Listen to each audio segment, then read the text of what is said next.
Our God is a mountain mover, and He's still moving mountains every day. And the good news is, He can move your mountains too. Hi there, this is Sue Cooper. Welcome to It's a God Thing radio program. Thanks for joining us today. You're about to hear some awesome interviews with believers in Jesus Christ who will tell you how God has revealed and proved Himself to them by moving mountains they were unable to move by themselves. They say that their stories can only be described as a God thing. Ready for a blessing? Let's roll. Here's our host, Chuck Cooper, with a great God thing story. Stephen Cavness grew up in West Tennessee, and when he was in the 6th grade, he decided he wanted to be a rock star, or at least a professional musician. In fact, he loved music so much that he started a band, or tried to start a band when he was in the 6th grade. Well, he went off to college, got a degree in music, and then went to Nashville, where he joined a rock band. In fact, a pretty successful rock band. But you know what? The Lord had other plans. Stephen, welcome to our program today, and tell us what happened when you got to Nashville. Well, when I got to Nashville, I was already playing in a group that had relatively minor success is too big of a way to put it, but we were doing well enough to keep playing, and people kept coming to hear us. The path that actually got me to that point started years before. When I was, I guess, middle school age is when I first had my first dream of being in the band and playing music. I was in the middle school band and played drums and did that through middle school, tried to get a group together. I actually formed my first band in 6th grade. I can remember being in Miss Gardner's English class, writing down who was in the band and who played what, even though I'd not asked any of these people to be in the band, and had a logo designed, and didn't really pan out at that point, but I was known as a drummer for years through middle school and high school, played drums in a couple of different bands. I was actually in a punk rock band at one point called Hydrochloric Acid, which is a good punk rock name, I guess. But anyway, I got to college, played drums on the drum line in the college marching band, and had gotten involved playing drums in a praise band at a campus Bible study every week, and ended up having back surgery. And when I was right before I was 20 years old, right before I had back surgery, I went to a conference in Texas for college students. It was a Bible conference. And after that conference, I was first confronted with things in the Bible that having grown up in a pastor's home. My grandfather was a pastor. My great-grandfather was a pastor. I thought I knew everything about the Bible that there was to know. But at this conference, just certain scriptures were read and things were pointed out to me that I hadn't experienced before that troubled me because I'd not thought about these things and I thought I knew everything about the Bible. So I came back from this conference after 4 or 5 days and had back surgery, and then had to literally just be still and think about everything I'd heard and everything I'd read. And that marked the beginning of a change of course. At that point, I was a music major at the University of Tennessee at Martin. I was actually an opera major, and had ambitions of doing opera or Broadway type music, though I still like to play drums and garage bands and things like that. But after surgery, I got back enrolled in classes, and it just so happened that the guy who led the worship band I was in had gotten a role in the spring opera that we were doing that semester that I wasn't able to be in because I'd had back surgery. And so he said to me, "You have a guitar, don't you?" And I did. I had one that a pastor years before then just showed up at church and said, "Bought this guitar at a yard sale, thought you might need it one day." I had no idea how to play it. My goodness. So I said, "Yeah, I have a guitar." And after I'd had back surgery, while I was recovering, I had a book of chords and would lay on my back with a guitar and try to figure out how to play a few chords. So I switched from drums to guitar, even though I barely knew how to play guitar, and started leading this worship service every week on campus, barely knowing what I was doing. I had to look at my hands while I was playing, and it was probably awful. I'm glad that I don't think there's any recordings left of those days. But that started about 4 more years of leading worship in different avenues. Started out small with that Bible study, and as I got more experience, people would ask me to come lead it. conferences and bigger type deals. And as I got more involved in that, I would think, well, if this is what I'm going to do, if this is the avenue that this is going to take, it's not necessarily a rock band, but it's music, and so that'll work. I should probably figure out what the Bible says about worship. So I started spending more time in Bible study. What does the Bible say worship is? What is it not? What is it about?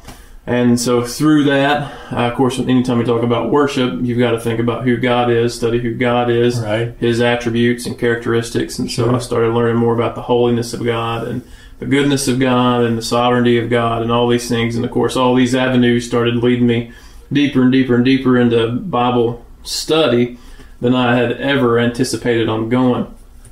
I grew up, like I mentioned, my dad was a minister. I grew up, I can take you to the pew where I sat as a teenager while the pastor was preaching, no idea what he was saying, when the thought struck me, like I'd been hit in the chest, what if God calls me to be a pastor? And I just remember sitting in that pew thinking, God, please don't call me to be a pastor. I don't want to be one. Please, to me, that was the worst thing that could happen, is that God would call me to be a pastor, because I didn't want to be a pastor. And how old were you at that time, Stephen? 14 or 15. And so that had kind of been in the back of my mind. What if? But I had pushed that so far. What were you back. going to tell your dad, right? Yeah, exactly. Yeah, and I was the rebellious, minister's kid. I lived an adventurous teenage life and early 20s. But then back to in my 20s, when I was leading worship at all these different things, I thought, well, this is what the Lord had planned for me. He gave me an interest in music. I didn't know it, but it was eventually going to lead to this worship leading role. I was a minister of music at a couple different churches that would have a long-haired, earring, having guitar playing worship guy, but I would still lead hymns. Always liked the old hymns.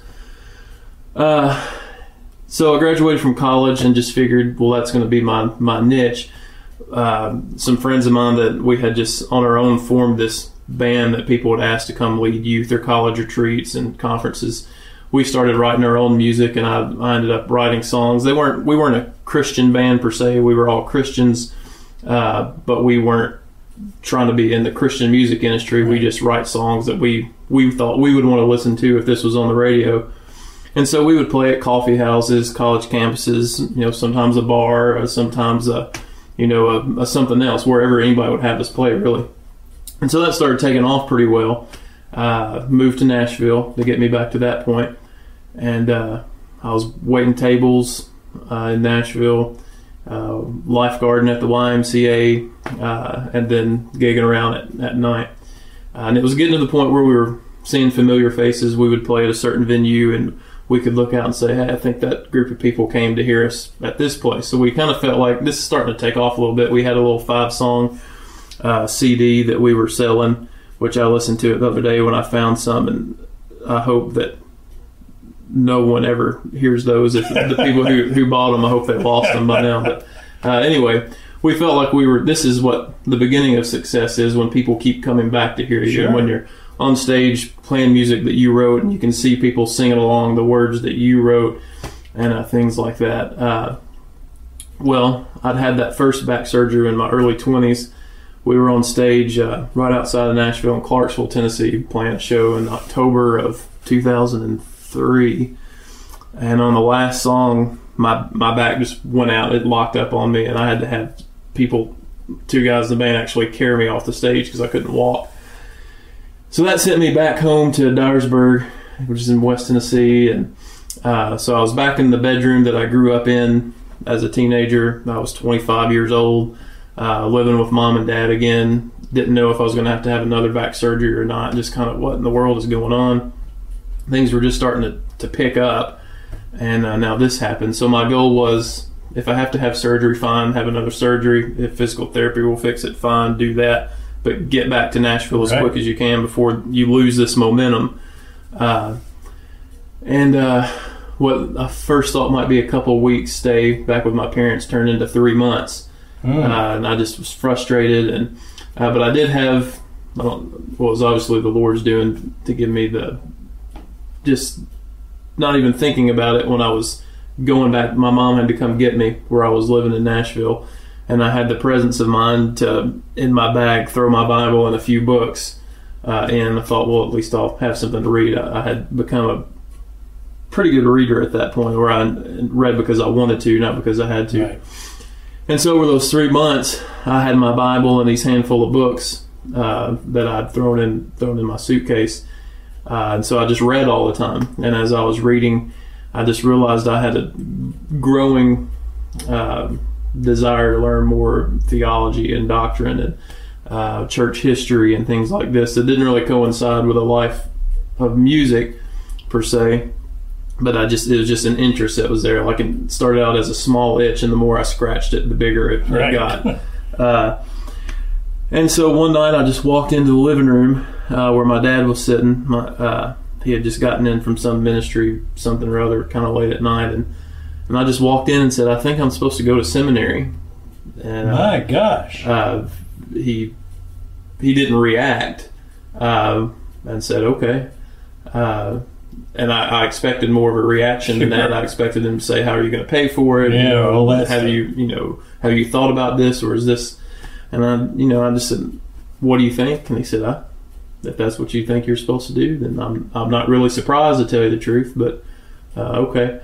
And I've been praying through it, talking to a really good friend of mine who was already in seminary. We'd gone to college together, and just asked his advice, talked to Dad, and so I ended up going to seminary with the thought. The seminary, Southern Baptist Theological Seminary, is in Louisville. It's only roughly 2 hours from Louisville to Nashville. So I can still play music in Nashville. I'll just go and get this 40-hour master's degree where I can, scratch this itch of doctrine, theology, church history, learn a little bit more. Then hopefully that'll be good enough. Then I can move back to Nashville. So let me interrupt you here. In the meantime, you're wanting to get back and use your musical ability. Mm-hmm. That's how you thought you were going to, at that point, still, you thought that's how you're going to earn your living, what your career was going to be. And yet you had this inclination and this internal push, the itch, as you call it, to go to seminary. Were you thinking about becoming a pastor or a preacher at that time? No, not at all. It was just sheerly, I want to know more about these things. Again, I just kind of felt like, how can I have grown up in church and not known all these things, that through more Bible reading and study, I'm coming up against ideas and concepts and ways of thinking that I just didn't even know was out there, and I want to learn more about it. So it was just sheerly I want to know more about these things. Okay. I don't have the self-discipline to teach myself on my own. I want to go somewhere else in an environment that's conducive to learning and things like that. So the whole idea was, and what I started out doing when I was accepted into the seminary, it was for what was called the Master of Arts in Theological Studies, just 40 hours. And so I moved to Louisville, would take seminary classes, and then on the weekends, sometimes during the week, drive down to Nashville, and the band would, do our thing. So as far as the guys in the band were concerned, it didn't really change anything. Our goals were still the same. I gotcha. Doors started opening up. Even the guy who was my songwriting just hero, the guy who got me into, I remember driving in my car when I was in college, listening to his CDs, and just imagined myself making music like that and playing music like that, even before I knew how to play guitar. I had 2 opportunities to be his opening act as a solo act, and so I just, I'd reached the pinnacle of, as far as I get to open for my hero twice. So it really seemed like things were starting to pick up. But at the same time, as I was in seminary, I was meeting new people.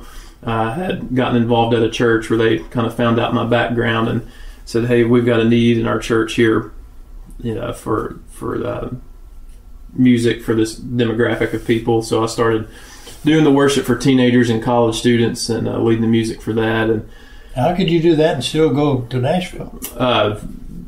Usually Nashville things were Thursday, Friday, Saturday. Church things were Sunday, Wednesday. Oh, okay. So I put a lot of miles on Interstate 65. Yeah. So that's how that worked out. But as I got more involved with the church and back more into the worship music type atmosphere, the invitations started coming in again. Hey, would you come lead music for this weekend retreat? Or if we're having a conference, would you get a band together and come do the worship music for this and that? And that started leading to, well, since you're leading worship at this weekend conference, would you mind leading a breakout session on what the Bible teaches about worship? And so that started leading into, well, hey, you sometimes speak at these conferences. Would you mind teaching in this Sunday school class sometimes? Well, the Lord had a hold of you, and you just didn't know it yet. Right, exactly. I never put it all together. And so I met my wife at the church I was going to. We got married. When I talked to her parents about us getting married, her dad asked, well, what are you going to do? And I remember I said, I have no idea. And so oddly enough, he gave me his blessing anyway to marry his daughter, even though I was in a rock band working at Walmart and in seminary, and none of those things had anything to do with each other. That's quite a combination, Stephen. And so I got married. Band things started slowing down. Our bass player, we were just a three-piece at this point, his job transferred him to Oklahoma, which starting out initially was just a 2-year deal. They wanted him to go train people in Oklahoma how to do what he did, and then he would move back to Nashville.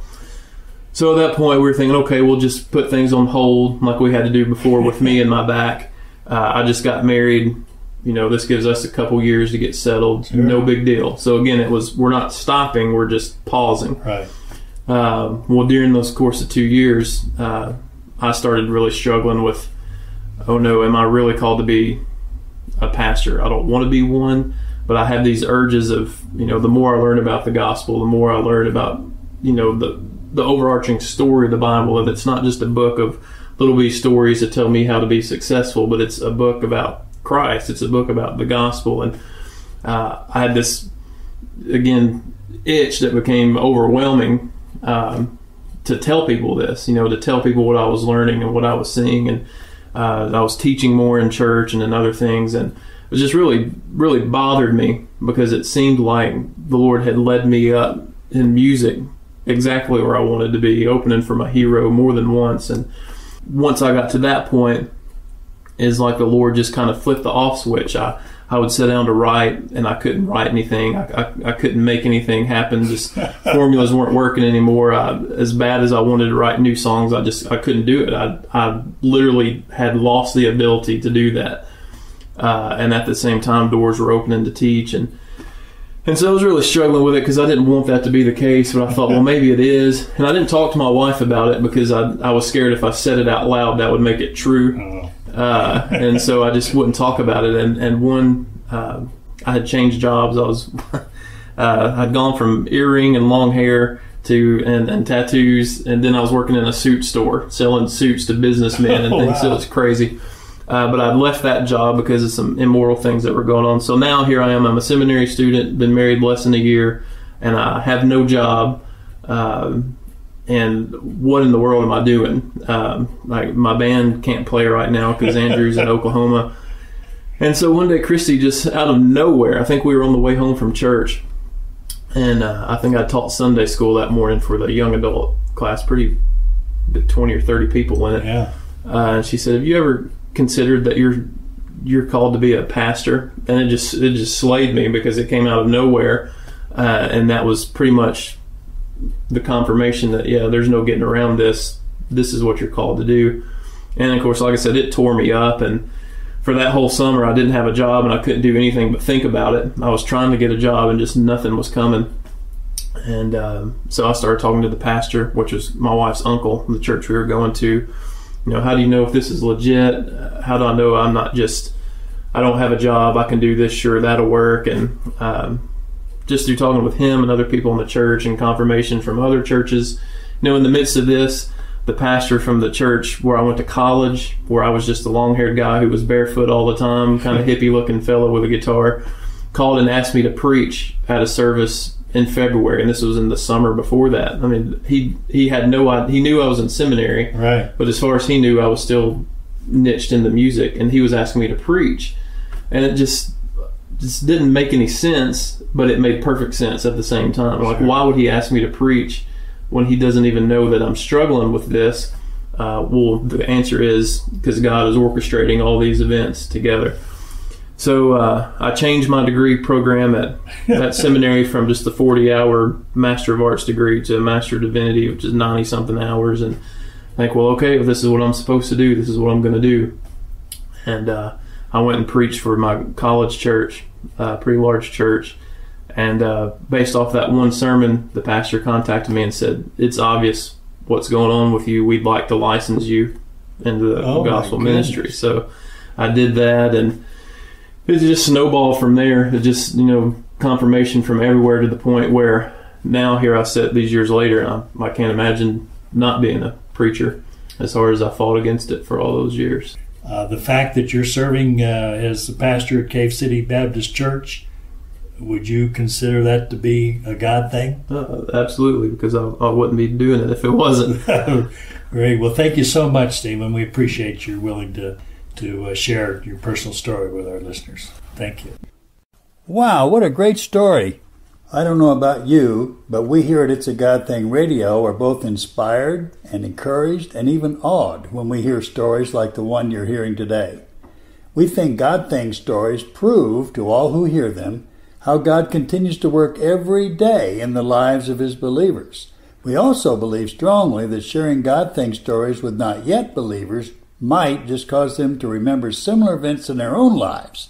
Hopefully, those remembrances will cause them to consider that there may be something to God and Jesus after all. Sharing your own God Thing story, yes, your own story, is a great way to witness to your family, friends, co-workers, schoolmates, and even strangers. Who won't listen when you begin a conversation by saying, "My goodness, you won't believe what happened to me a while back," or, "Gosh, I'm so excited about what happened to a couple at our church. Let me tell you about it." Then tell your own story or share one you've heard here. Doing so just might cause someone to accept Jesus as Savior and Lord. Now let's get back to today's program. Today our guest is Stan Carlson of Andover, Minnesota. I have to introduce this poem a little bit first. I wrote this in 1997, and it was right in April of 97, and it was right at the time that a big flood was covering the Red River Valley of the North in northwestern Minnesota. And it's from that and Ephesians 2 that I got the inspiration for the poem. Life's river flows serenely now, still within its banks.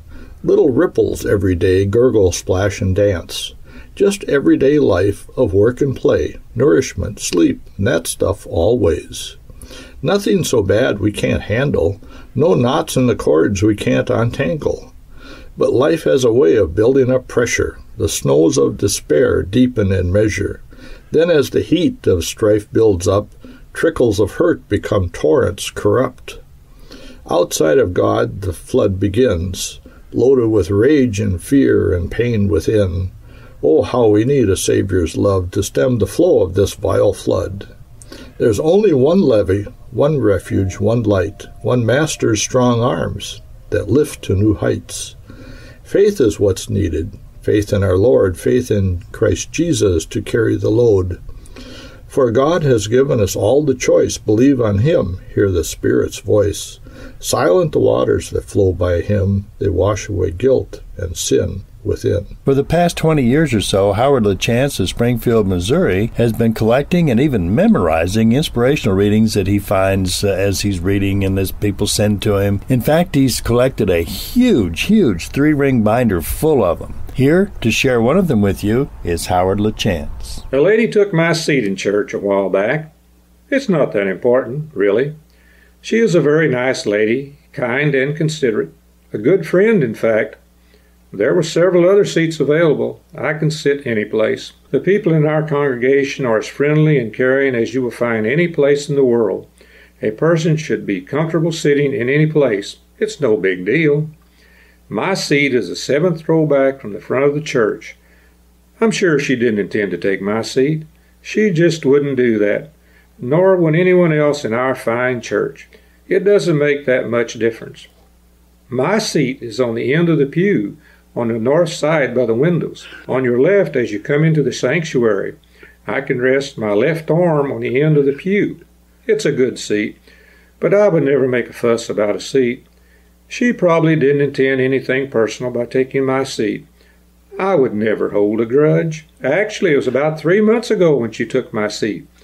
I really don't know why she took it. I've never done anything to her. I've never taken her seat. I suppose I'll have to come an hour early now to get my seat. Either that or sit on the south side.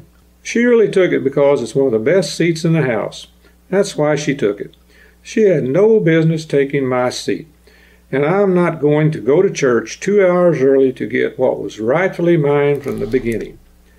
This is the way great social injustices begin. Abusive people taking other people's seats in church. This is why the seeds of revolution are sown. A person can only stand so much. Where is it going to end? If somebody doesn't stand up and be counted, nobody's seat will be safe. People will just sit any place they please. And the next thing they do, they'll take my parking place. World order will be in shambles. Wow, what a great half hour this has been. It's our hope that you have been inspired, encouraged, awed, and intrigued by what you heard today. We earnestly pray that hearing these stories as a regular listener to our program will be a source of hope and encouragement to you, that these stories will strengthen your faith in God and will lead you to a closer walk with Jesus. Whether you are a believer in Jesus Christ or a not yet believer, we pray that you will reflect on the God thing incidents in your own life and conclude that it was God at work and that He was knocking on your door. If you have a God thing story of your own, or you know someone who does, we'd love to hear about it. Just email a brief summary to mystory@itsagodthingradio.com. That's mystory@itsagodthingradio.com. Or you can call us at 770-500-2400. See you next time.